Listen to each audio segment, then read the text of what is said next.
tarde! Nesse segmento do Visão Libertária, vamos ao artigo sugerido e escrito por Renan S., revisado por JJ Liber e narrado por Salander.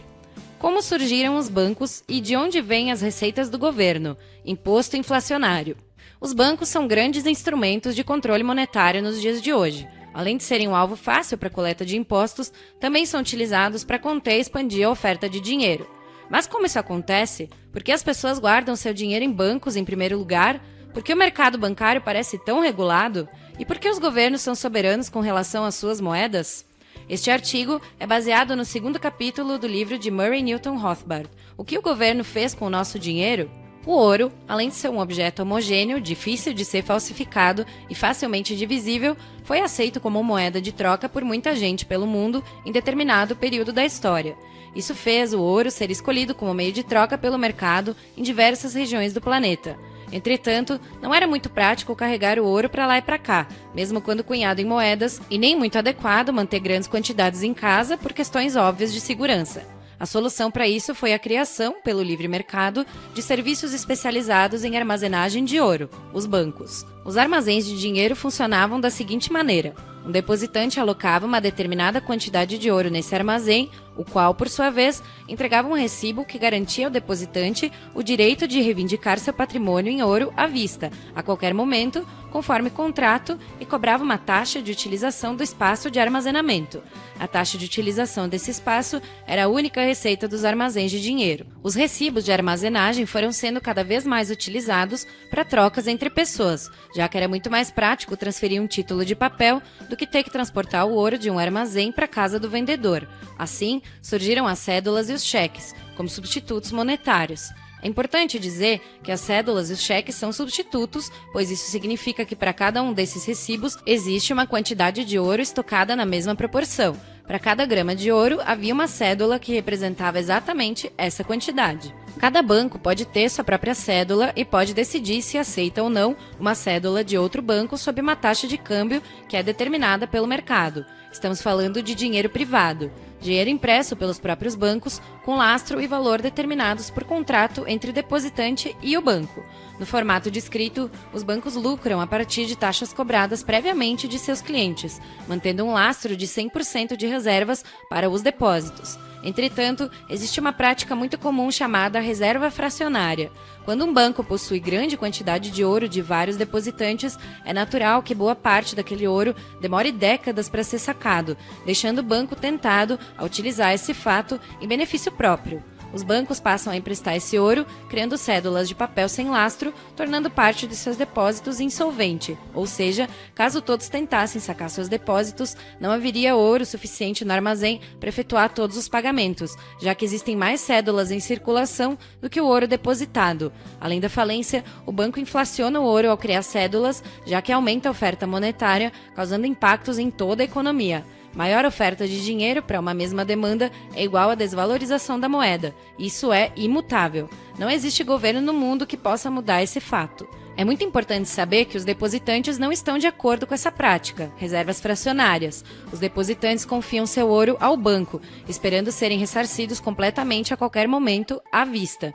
Nesse modelo, o banco não pode cumprir seu contrato com o cliente e isso constitui uma fraude. Um banco que opera sob fraude seria rapidamente descartado por um comércio livre, já que bancos dependem da confiança de seus depositantes para continuar operando. Quem teria a coragem de depositar seu ouro em um banco que opera sob fraude?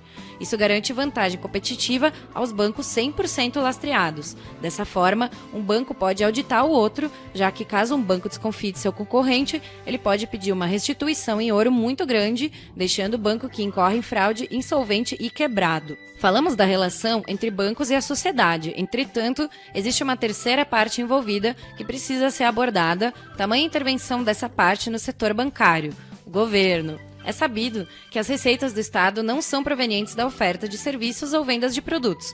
O dinheiro público precisa ser expropriado de alguém, de preferência de uma forma discreta. A forma mais simples de expropriar esse dinheiro é por meio da tributação.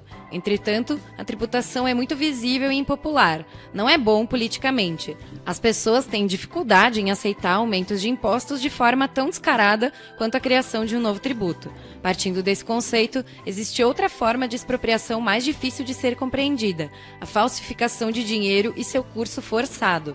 Assim como os bancos, os governos também podem incorrer em fraude. A impressão de dinheiro, também descrita como falsificação, é prática comum nos governos pelo mundo. Essa prática gera inflação, o imposto inflacionário. O imposto inflacionário funciona da seguinte maneira: o governo cria dinheiro falsificado e o utiliza para seus gastos rotineiros, como salários de deputados, ternos, viagens, assessores, cerimônias, campanhas eleitorais e, talvez, se sobrar, saúde e educação. Os fornecedores do governo são os primeiros a colocar a mão no dinheiro novo. Isso lhes garante uma vantagem, pois à medida que esse dinheiro percorre a economia, isso gera um aumento de demanda por bens, fazendo os preços subirem e a unidade monetária perder valor.